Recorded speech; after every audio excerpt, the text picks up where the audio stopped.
The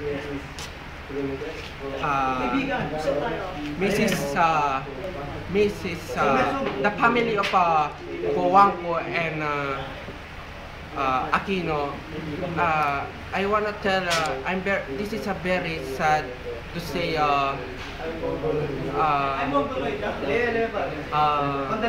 Condolence.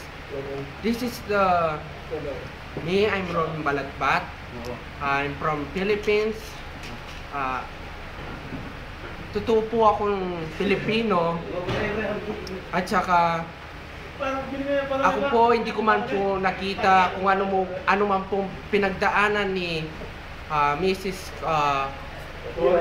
Cory Aquino sa mga dyaryo at news mga balita at sa world history ay ako po ay nabasa ko po at malaki pong pinagbago ng ating Pilipinas. Siguro po kung wala po si Tita Cory, siguro yung ating kalayaan hanggang po ngayon wala pa po siguro. Kaya nagpapasalamat po kami lahat kay Tita Cory, lahat ng mga Kapampangan at Tagalog. Lahat tayo po ay nagdalamhati sa kanyang pagkamatay.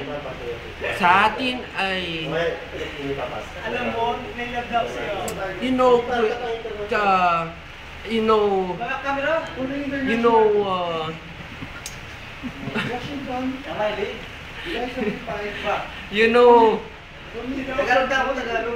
Tagalog. Kaya sila kita anak ng Chris. Noy. Kuya Noy. Hindi mo man ako kilala. Kayo ay kilala ko kayong kilala. Mabait na pamilya. At higit sa lahat ay matulungin sa mga mahihirap. At higit po doon, kayo ay mabait ka. Yung po, maraming salamat sa inyong pinaglaban na kakila. Ako po ay nag-aral sa St. Peter College of Technology. Ganun po talaga, is very nice and very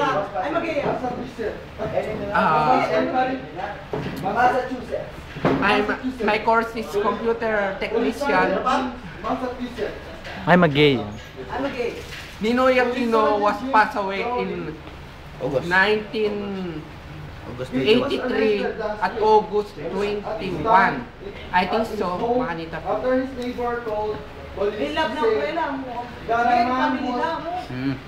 Ay mga gaya.